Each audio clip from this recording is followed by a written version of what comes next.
नमस्कार, विंध्या टाइम्स में आपका स्वागत है और आपके साथ मैं हूं विवेक। जीवन के लिए 5 तत्वों को आधार माना गया है। उनमें से एक प्रमुख तत्व पानी है, क्योंकि जल के बिना हम जीवन की कल्पना नहीं कर सकते। इसको हम इस बात से भी समझ सकते हैं कि दुनिया की बड़ी बड़ी सभ्यताएं नदियों के किनारे ही विकसित हुईं। प्राचीन शहर नदियों के तट पर ही बसे, लेकिन विकास की अंधी दौड़ में प्राकृतिक संसाधन पीछे रह गए। दुनिया की आधी आबादी स्वच्छ जल आज भी नहीं पी पा रही है, और इससे हमारा देश भारत भी अछूता नहीं है। तमाम रिपोर्ट इस बात को मजबूती से दोहरा रहे हैं कि अगर हम जल संसाधन का उचित प्रबंधन नहीं कर पाए तो पानी की एक एक बूंद के लिए हमें तरसना पड़ सकता है। इस विषय पर चर्चा करने के लिए आज हमारे साथ मॉडल साइंस कॉलेज के विभागाध्यक्ष भूगर्भ शास्त्र के डॉक्टर रविंद्र नाथ तिवारी जी हैं, जिनसे हम जल संरक्षण के बारे में चर्चा करेंगे। सर, पहले तो बहुत बहुत स्वागत है आपका। बहुत बहुत धन्यवाद विवेक जी। पहला सवाल सर, मैं आपसे ये करना चाहूँगा कि विश्व स्तर पर जल की कमी देखी जा रही है। विश्व स्तर को देखते हुए भारत को और हम अपने विंध्य को किस स्तर पे देखते हैं? विवेक जी, आपने जो प्रश्न कहा बहुत ही प्रासंगिक विषय और प्रश्न दोनों हैं। आज पूरा विश्व, भारत ही नहीं पूरा विश्व जल की समस्या से, अपनी संकट से पूरा जूझ रहा है। उसमें विश्व के कई देशों के कई बड़े शहर, आप विभिन्न पत्र पत्रिकाओं में आए दिन पढ़ते होंगे कि जल की समस्या इतनी भयावह हो गई है कि कई जिलों, कई विश्व के कई देशों में पानी की स्थिति बड़ी विकराल हो गई है। अब जहाँ तक भारत की बात है उस पर हम आते हैं। मुख्य रूप से हमें एक डेटा की पहले जान लेना होगा, आवश्यक है कि भारत का जो क्षेत्रफल है, पूरे दुनिया के क्षेत्रफल कितना है और भारत की जनसंख्या कितनी है। भारत की जो जनसंख्या है पूरे विश्व की जनसंख्या की लगभग 16% है, और उसमें पानी की उपलब्धता जो हमारे पास केवल 4% है। यही समझ लें, 16% की जनसंख्या को 4% के पानी में हमें प्रबंधन करना है। निश्चित रूप से पानी की समस्या भारत के कई राज्यों के कई जिलों में आए दिन विकराल रूप लेती जा रही है। अब आप क्या स्थिति है, यह सेंट्रल ग्राउंड वाटर बोर्ड की रिपोर्ट कहती है कि भारत के जिलों के कई ब्लॉक, लगभग 20% ब्लॉकों में भूमिगत जल या तो खत्म हो गया है या तो खत्म होने की कगार पे है। इसके साथ साथ नीति आयोग भी यही कहती है कि लगभग, ये 2018 की रिपोर्ट है नीति आयोग की, जो यह कहती है कि लगभग 600 मिलियन लोग, भारत की जनसंख्या पानी की समस्या का सामना कर रही है। तो आप इस आंकड़ों से आप अंदाज़ा लगा सकते हैं कि भारत में पानी की समस्या कितनी आने वाले दिनों में क्या रूप लेगी। एक बात मैं और कहना चाहूँगा कि यद्यपि भारत में जो बरसात होती है 1000 मिलीमीटर के आसपास होती है, जो कि विश्व के कई देशों से ज़्यादा है, फिर भी हम भारत के कई प्रदेशों में पानी की समस्या से यदि हम सामना रूबरू हो रहे हैं, तो इसमें हमें कहीं न कहीं निश्चित रूप से ध्यान देना होगा और हमारे प्रबंधन को भी इसमें आगे क्योंकि हमारी जो वर्षा भी है सर, वो मानसूनी वर्षा है, तो अन्य देशों की अपेक्षा हमारी वर्षा कम होती है, तो इसका क्या प्रभाव होता है? देखिए, बरसात हमारे यहाँ जो होती है, कुल मिला के देखा जाए तो अगर दिनों में देखा जाए 100 दिन बरसात के माने गए हैं। 100 मतलब अगर हम कहें जून, जुलाई, अगस्त, सितंबर, 4 ऐसे माह हैं जब पानी हमारे यहाँ बरसता है। पानी के जो बरसने की हमारे यहाँ कुल मात्रा है, आप फिर भी मैं कह रहा हूँ, पुनः दोहरा रहा हूँ आपको कि 1000 मिलीमीटर से ज़्यादा बरसात होती है। विंध्य में भी 1000 से ज़्यादा औसत है। इतने बरसात के बाद भी यदि हम यह कहें कि पानी की समस्या हमारी एक प्रमुख समस्या है, तो निश्चित रूप से इसे हमें प्रबंधन की ओर हमें इशारा करती है कि हमारा प्रबंधन कहीं न कहीं कमज़ोर हुआ है। सर, विंध्य में आपने बात की विंध्य के जल की, तो विंध्य के जल की अगर स्थिति की बात करें तो विंध्य का एक प्रमुख जिला सतना है। सर, अक्सर देखा जाता है कि खासकर गर्मी के दिनों में कि पानी की कमी बनी रहती है, तो इसका प्रमुख कारण क्या हो सकता है? सर, बिल्कुल सही कहा आप विवेक जी। आपने विंध्य के जो जितने जिले हैं उसमें सबसे ज़्यादा कोई प्रभावित है पानी की समस्या से, तो है सतना। सतना के जो प्रमुख क्षेत्र हैं जो प्रभावित हैं, उसमें आपको बताएं, जो सेंट्रल ग्राउंड वाटर बोर्ड की एक रिपोर्ट आई थी, उसमें अगर पढ़ें तो विंध्य का नाम रामपुर बघेलान से जाना जा रहा था, पूरे विंध्य का नाम, जिसमें कि रामपुर बघेलान ही एक ऐसा आपका क्षेत्र था जिसको बोलते अति दोहित, ओवर एक्सप्लॉइटेड, अर्थात पानी नीचे से खत्म हो गया था।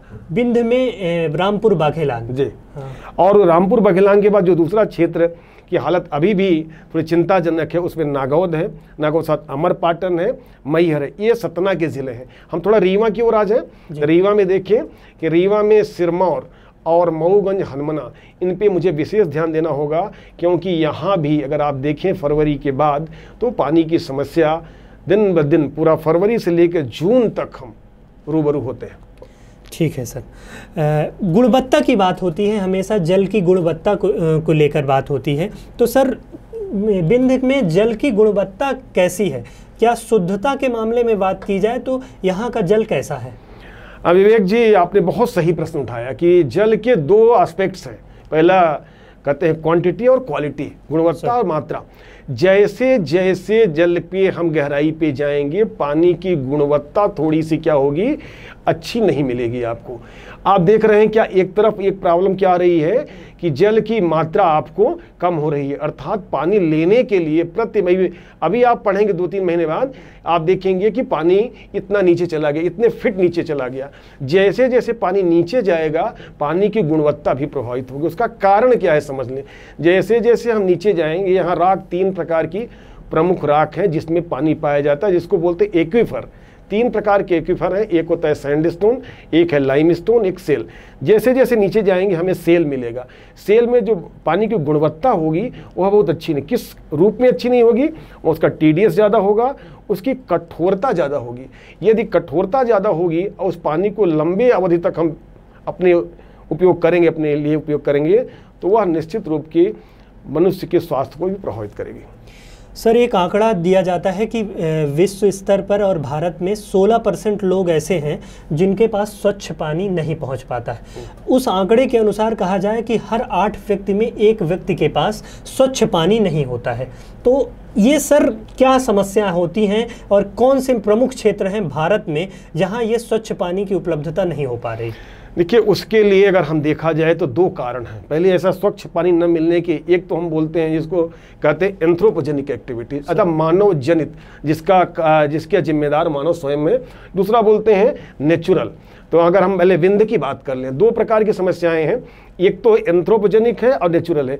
हमने कहा कि जैसे जैसे आप नीचे जाएंगे तैसे पानी की गुणवत्ता प्रभावित होगी। यहाँ मुख्य रूप से क्या आप देखें, पूरे यदि रीवा शहर को देखें या रीवा शहर से सतना की ओर जाएं तो पूरा लाइमस्टोन टेरेन है। लाइमस्टोन टेरेन में मुख्य रूप से कैल्शियम कार्बोनेट होता है। कार्बोनेट की मात्रा होने से हार्डनेस बढ़ेगी। तो निश्चित रूप से ये आप कहेंगे क्वालिटी वाइज आपकी ये नेचुरल है। लेकिन दूसरा जो बात होती है एंथ्रोपोजेनिक, एक बहुत बड़ी समस्या पूरे विश्व में है, भारत में, क्योंकि जैसे जैसे अभी आपने शुरुआत ही किया था कि विकास की जैसे जैसे आंधी के दौर में हम आगे बढ़े, हम अपनी गुणवत्ता को पीछे छोड़ते गए। जैसे जैसे हमने विकास किया, इंडस्ट्रियलाइजेशन का पूरा जाल बिछा, औद्योगिकरण चारों तरफ आपने देखा, लेकिन उसके जो मानक थे, उसके मानकों को कहीं हम लगता ऐसा है कि हम पूरा पालन करने में सफल नहीं हुए हैं। तो निश्चित रूप से अगर औद्योगिकरण होगा, उस औद्योगिकरण में यदि हमने मानकों का पूरा पालन नहीं किया तो गुणवत्ता प्रभावित होगी। अब उसमें विंद भी है, क्योंकि इस पूरे क्षेत्र में आप जानते हैं कि लाइमस्टोन का ये हब है, कई इंडस्ट्रियां यहाँ सीमेंट की लगी हैं। ठीक है सर। नदियों को शुद्ध करने की बात होती है सर, कि नदियों को शुद्ध करने के लिए तमाम योजनाएं जाती हैं। एक प्रमुख चीज़ होती है वाटर ट्रीटमेंट प्लान, तो तमाम नदियों में लगाए जाते हैं ताकि नदियों का पानी शुद्ध किया जा सके। इसकी क्या भूमिका होती है सर? बहुत अच्छा प्रश्न है आपका विवेक जी। नदियों को शुद्ध करने का ये प्रश्न उठते अगर देखें आप, उठता कहाँ से है। हम जब से मातृतुल्य नदियों को अपने से दूर मान लिया, नदियों को आपने एक प्रकार से अपने से थोड़ा सा दूर कर दिया, नदियों के प्रति वो लगाव नहीं रहा, तो निश्चित रूप से नदियों का जो पानी की गुणवत्ता प्रभावित हुई। अब प्रश्न उठता है कि नदियों की पानी की कैसे सफाई की जाए और जो ट्रीटमेंट प्लांट है उनका क्या रोल है। केवल ट्रीटमेंट प्लांट ही क्यों, उसके पहले हम स्वयं क्या कुछ नहीं कर सकते? हम स्वयं यह जो आप देखते हैं हमारे ढेर सारे त्यौहार होते हैं, उन त्योहारों पे जो हमारा वेस्ट है या इंडस्ट्रियल जो वेस्ट है, हमें क्या उन नदियों में फेंकना चाहिए, क्या उन नदियों में डालना चाहिए? यदि इस प्रकार के वेस्ट आ रहे हैं तो पहला जो सबसे बड़ा हम सब का कर्तव्य है कि लोगों को, हम बुद्धिजीवी होने के नाते लोगों को जागरूक करें। यदि उसके बाद भी ये समस्या आ रही है तो इसका इस प्रकार के प्लांट को निश्चित रूप से साइंटिफिक स्टडी के बाद ही लगाया जाए, क्योंकि उसका एक साइंटिफिक मीनिंग होती है। यदि आपने सिलेक्शन साइट का सही नहीं किया तो आपकी वह योजना जिस परिणति को चाहते हैं, जिस लक्ष्य को लेकर चलते हैं, शायद वो सफलता वो न मिल पाए। तो क्या सर जो योजनाएं सरकार द्वारा चलाई जा रही हैं नदियों को शुद्ध करने में, तो क्या वो किस तरह कारगर हो पा रही हैं? नहीं, सरकार की योजनाएं बहुत अच्छी हैं, इसमें मैं पूर्ण रूप से सहमत हूं, किंतु उसका जो क्रियान्वयन है, उसकी जो मॉनिटरिंग है, उसको प्रॉपरली देखना होगा।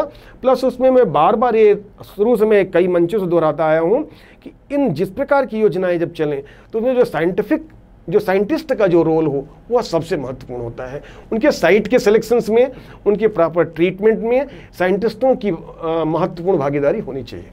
सर एक बड़ी समस्या जल में होती है बाढ़ की समस्या, और हमारे विंध्य में भी देखा जाता है, और हम वीहर नदी के किनारे होने के बाद कई बार ऐसी स्थितियां होती हैं कि तमाम प्रयासों के बाद भी बाढ़ को रोकने में असफल होते हैं। तो इसके प्रमुख कारण क्या हो सकते हैं? क्योंकि शहर में भी समस्याएं होती हैं, और हमारा जो उत्तर प्रदेश से लगा हुआ इलाका त्योथर है, वहाँ भी कई बार बाढ़ की समस्याएं देखने को मिलती हैं। तो इसके प्रमुख कारण क्या हो सकते हैं? बहुत सही कहा विवेक जी आपने। यह वह प्राकृतिक आपदा है, यह वह समस्या है जो निर्धारित है कि प्रतिवर्ष आना है पहला। तो जो समस्याएं निश्चित है कि आनी है, उन समस्याओं का कारगर उपाय ढूंढना ही चाहिए। उसमें मैंने बहुत पहले एक आर्टिकल लिखी थी कि सबसे महत्वपूर्ण रोल जो आजकल साइंटिफिक स्टडी हुई हैं या रिमोट सेंसिंग GIS की सहायता से हम प्रॉपर प्लेस आइडेंटिफाई कर लेते हैं। अब बात होती क्यों है, आपने देखा, मैं शुरू ही कहा, औद्योगिकीकरण एवं शहरीकरण के कारण हमने पेड़ों को निरंतर आपने काटना जारी रखा। अभी भी आपने देखा इसके पश्चात भी पेड़ों के ढेर सारे काटे गए, जिसके कारण निश्चित रूप से मृदा अपरदन की समस्या बढ़ी।